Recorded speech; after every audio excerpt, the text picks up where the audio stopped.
Delft puzzle jugs are a rare remnant of the drinking culture in the Netherlands.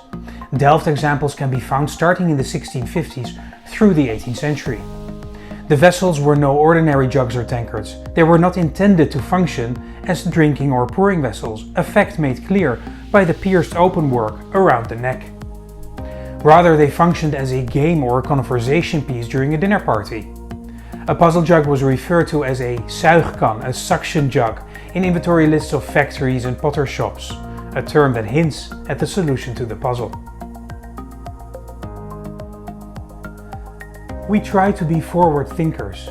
Click here to learn more about our belief in an ever greater mix of the physical and digital world. Also find out about our ideas for the future and how we are preparing for it, even reaching the art world.